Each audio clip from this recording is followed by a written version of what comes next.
আপনাদের সবাইকে আমার আন্তরিক সালাম ও অভিবাদন। আসসালামু আলাইকুম। আজ আপনাদের সামনে উপস্থিত হয়েছি এক অতি তাৎপর্যপূর্ণ, ঐতিহাসিক ও ভবিষ্যৎ নির্ধারক মুহূর্তে। আর মাত্র একদিন পরেই সারা দেশে অনুষ্ঠিত হবে ত্রয়োদশ জাতীয় সংসদ নির্বাচন এবং তার সাথে জুলাই জাতীয় সনদের উপর গণভোট। সারা জাতির বহু বছরের আকাঙ্ক্ষার দিন। আমি গভীর শ্রদ্ধা ও বিনম্রতার সঙ্গে স্মরণ করছি মহান মুক্তিযুদ্ধ ও জুলাই গণঅভ্যুত্থানের সকল শহীদকে, যাদের রক্তের বিনিময়ে আমরা বাংলাদেশ পেয়েছি এবং স্বৈরাচার বিরোধী দীর্ঘ লড়াই সংগ্রামের সাফল্যের পর আজ আবার গণতান্ত্রিক উত্তরণের যুগ সন্ধিক্ষণে দাঁড়িয়ে আছি।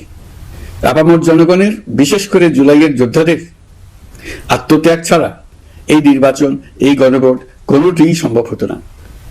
সমগ্র জাতি তাই তাদের কাছে চিরঋণী। প্রত্যেক জাতির জীবনে এমন কিছু দিন আসে যার তাৎপর্য থাকে সুদূর প্রসারী, যেদিন নির্ধারিত হয় রাষ্ট্রের ভবিষ্যৎ দিক নির্দেশনা, গণতন্ত্রের চরিত্র এবং স্থায়িত্ব ও আগামী প্রজন্মের ভাগ্য। আগামী পরশু ঠিক তেমনি একটা দিন, যেদিন দুটি ভোট অনুষ্ঠিত হতে যাচ্ছে। আমরা সবাই মিলে নতুন সরকার গঠনের নির্বাচন করব এবং পাশাপাশি গণভোটের মাধ্যমে আমাদের প্রাণপ্রিয় বাংলাদেশ রাষ্ট্রের ভবিষ্যৎ কাঠামো নির্ধারণ করব। ইতিমধ্যে আনুষ্ঠানিক নির্বাচনী প্রচার প্রচারণা শেষ হয়ে গেছে। এখন আমাদের সবার সিদ্ধান্ত নেওয়ার পালা। এই মুহূর্তে রাষ্ট্রের দায়িত্বপ্রাপ্ত একজন নাগরিক হিসেবে আপনাদের সঙ্গে কিছু গুরুত্বপূর্ণ কথা ভাগ করে দেওয়াকে আমি আমার নৈতিক ও সাংবিধানিক দায়িত্ব মনে করছি। প্রথমেই গভীর সন্তোষ ও কৃতজ্ঞতার সঙ্গে উল্লেখ করতে চাই, এবারের নির্বাচনকে ঘিরে সার্বিক প্রচার প্রচারণা পূর্ববর্তী যে কোনো নির্বাচনের তুলনায় উল্লেখযোগ্যভাবে শান্তিপূর্ণ হয়েছে। মত আদর্শের পার্থক্য থাকা সত্ত্বেও রাজনৈতিক দলগুলো সংযম দেখিয়েছে। প্রার্থীরা দায়িত্বশীল আচরণ করেছেন এবং সাধারণ মানুষ সচেতন থেকেছেন। এই পরিবেশ হঠাৎ করে তৈরি হয়নি, এটি সম্মিলিত দায়িত্ববোধের ফল। এজন্য আমি আন্তরিক ধন্যবাদ জানাই দেশের সকল রাজনৈতিক দল, প্রতিদ্বন্দ্বী প্রার্থী, ভোটার, নির্বাচন কমিশন, নাগরিক সমাজের প্রতিনিধিবৃন্দ, গণমাধ্যম কর্মী এবং নির্বাচনের সাথে সংশ্লিষ্ট সকল আইন শৃঙ্খলা বাহিনী ও প্রশাসনের প্রতিটি সদস্যকে। আপনাদের সম্মিলিত প্রচেষ্টায় আমরা একটি আশাব্যঞ্জক পরিবেশে নির্বাচন অনুষ্ঠানের দ্বার প্রান্তে পৌঁছতে পেরেছি। তবে এই শান্তিপূর্ণ পরিবেশের মাঝেও আমাদের হৃদয়ে গভীর বেদনার ছায়া রয়েছে। নির্বাচনের তফসিল ঘোষণার পর এবং প্রচার প্রচারণাকালে সংঘটিত কয়েকটি সহিংস ঘটনায় আমরা কিছু মূল্যবান প্রাণ হারিয়েছি। এই সহিংসতা আমাদের জাতীয় বিবেককে নাড়িয়ে দিয়েছে। গণতন্ত্রের চর্চায় কোনো প্রাণ ঝরে যাওয়া কোনো সভ্য রাষ্ট্রের জন্য গ্রহণযোগ্য নয়। প্রিয় দেশবাসী, এবারের নির্বাচনে 51টি দল প্রতিদ্বন্দ্বিতা করছে, যা এ যাবৎকালের যে কোনো নির্বাচনের মধ্যে সর্বাধিক সংখ্যক রাজনৈতিক দলের অংশগ্রহণ। স্বতন্ত্র সহ মোট প্রার্থীর সংখ্যা 2000-এরও বেশি। আগের জাতীয় নির্বাচনগুলোতে এর চেয়ে বেশি প্রার্থী প্রায় কখনোই দেখা যায়নি। প্রিয় দেশবাসী, এবারের নির্বাচন শুধু আরেকটি নিয়মিত নির্বাচন নয়, এটি একটি গণ অভ্যুত্থানের পর দেশের প্রথম জাতীয় নির্বাচন। দীর্ঘ সময় ধরে জমে থাকা ক্ষোভ, বৈষম্য, বঞ্চনা ও অবিচারের বিরুদ্ধে জনগণের যে জাগরণ আমরা দেখেছি, এই নির্বাচন তার সাংবিধানিক প্রকাশ। রাজপথের সেই দাবি আজ আপনাদের ব্যালটের মাধ্যমে উচ্চারিত হতে যাচ্ছে। তাই এই নির্বাচন বাংলাদেশের গণতান্ত্রিক যাত্রায় একটি ঐতিহাসিক মাইলফলক। এই নির্বাচনের মাধ্যমে আমরা শুধু জনপ্রতিনিধি নির্বাচন করছি না, একই সাথে আমরা সিদ্ধান্ত নিচ্ছি বাংলাদেশ কোন পথে এগোবে। আমরা কি একটা বৈষম্যহীন, ন্যায়ভিত্তিক ও জবাবদিহিমূলক রাষ্ট্র গড়তে পারবো, নাকি আবারও পুরনো ক্ষমতা কেন্দ্রিক ও অনিয়ন্ত্রিত বৃত্তে ফিরে যাব? এই প্রশ্নের উত্তর দেবে গণভোট। আমি সকল প্রতিদ্বন্দ্বী প্রার্থীর প্রতি আন্তরিক আহ্বান জানাই, নির্বাচনের ফলাফল যাই হোক না কেন, ব্যক্তিগত বা দলীয় স্বার্থের ঊর্ধ্বে উঠে জাতির বৃহত্তর স্বার্থকে প্রাধান্য দিন। বিজয় যেমন গণতন্ত্রের অংশ, তেমনি পরাজয়ও গণতন্ত্রের অবিচ্ছেদ্য সত্য। নির্বাচনের পর সবাই মিলে একটি নতুন, ন্যায়ভিত্তিক, গণতান্ত্রিক ও অন্তর্ভুক্তিমূলক বাংলাদেশ গড়ার কাজে আত্মনিয়োগ করুন। প্রিয় দেশবাসী, আজ আমি বিশেষভাবে কথা বলতে চাই আমাদের তরুণ ভোটার ও নারী ভোটারদের সঙ্গে। আপনারাই সেই প্রজন্ম যারা গত 17 বছর ধরে ভোটাধিকার থাকা সত্ত্বেও ভোট দিতে পারেননি। আপনারা বড় হয়েছেন এমন এক বাস্তবতায় যেখানে ভোটের মুখোশ ছিল কিন্তু ভোট ছিল না, ব্যালট ছিল কিন্তু ভোটার ছিল না। এই দীর্ঘ সময়ের বঞ্চনা ও অবদমনের সবচেয়ে বড় মূল্য জাতিকে প্রতিদিন দিতে হয়েছে। তবু আপনারা আশা ছাড়েননি, অন্যায়ের সামনে মাথা নত করেননি। আন্দোলনে, প্রতিবাদে, চিন্তায় ও স্বপ্নে আপনারা একটি নতুন বাংলাদেশের আকাঙ্ক্ষা লালন করেছেন। আজ জুলাই গণঅভ্যুত্থানের মাধ্যমে ইতিহাসের গতিপথ বদলানোর সেই দিনটি এসেছে।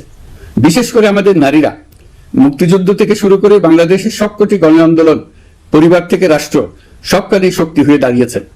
নারীরাই ছিল জুলাই গণঅভ্যুত্থানের সম্মুখ সারির যোদ্ধা।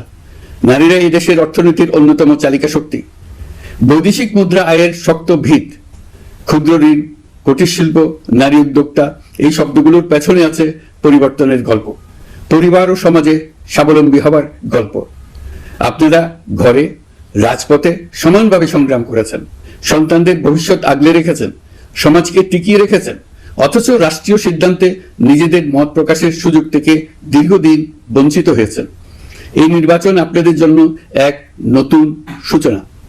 আর আমাদের তরুণরা, যাদের স্বপ্ন, মেধা ও শক্তি আগামী বাংলাদেশের ভিত্তি, এই ভোট আপনাদের প্রথম সত্যিকারের রাজনৈতিক উচ্চারণ। তাই আমি আপনাদের কাছে অনুরোধ নয়, দাবি জানাচ্ছি, ভয়কে পেছনে রেখে সাহসকে সামনে এনে ভোট কেন্দ্রে যান। আপনার একটি ভোট শুধু একটি সরকার নির্বাচন করবে না, এটি 17 বছরের নীরবতার জবাব দেবে, বাধাহীন ফেসিবাদের জবাব দেবে, জাতিকে নতুনভাবে গঠিত করবে এবং প্রমাণ করবে এই দেশ তার তরুণ ও নারী এবং সংগ্রামী জনতার কণ্ঠ আর কোনো দিন হারাতে দেবে না। প্রিয় নাগরিকবৃন্দ, নির্বাচন অবাধ, সুষ্ঠু, নিরপেক্ষ ও শান্তিপূর্ণ করতে সরকার সর্বোচ্চ প্রস্তুতি গ্রহণ করেছে। এবার রেকর্ড সংখ্যক আইন শৃঙ্খলা বাহিনীর সদস্য মোতায়েন করা হয়েছে। পাশাপাশি ম্যাজিস্ট্রেসি ক্ষমতা সম্পন্ন সশস্ত্র বাহিনীর সদস্যদেরও ব্যাপকভাবে দায়িত্বে রাখা হয়েছে, যাতে যে কোনো ধরনের বিশৃঙ্খলা বা সহিংসতা দ্রুত ও কঠোরভাবে প্রতিহত করা যায়। আমি গভীরভাবে বিশ্বাস করি তারা সকলেই ঈমান, দেশপ্রেম ও কর্তব্যনিষ্ঠায় উজ্জীবিত হয়ে তাদের উপর অর্পিত মহান দায়িত্ব সুষ্ঠু ও সুচারুরূপে পালন করবেন। প্রযুক্তির সর্বোচ্চ ব্যবহার নিশ্চিত করতে প্রথমবারের মতো সারা দেশে ব্যাপক পরিসরে সিসি ক্যামেরা স্থাপন করা হয়েছে। ভোট কেন্দ্রে দায়িত্বরত কর্মকর্তারা শরীরের সাথে সেঁটে রাখা ক্যামেরা ব্যবহার করছেন। নিরাপত্তা ও নজরদারিতে ড্রোন ও ডগ স্কোয়াড ব্যবহারের ব্যবস্থাও রাখা হয়েছে। এসব ব্যবস্থার একমাত্র লক্ষ্য ভোটাররা যেন নির্ভয়ে, নিশ্চিন্তে ও সম্মানের সঙ্গে তাদের ভোটাধিকার প্রয়োগ করতে পারেন।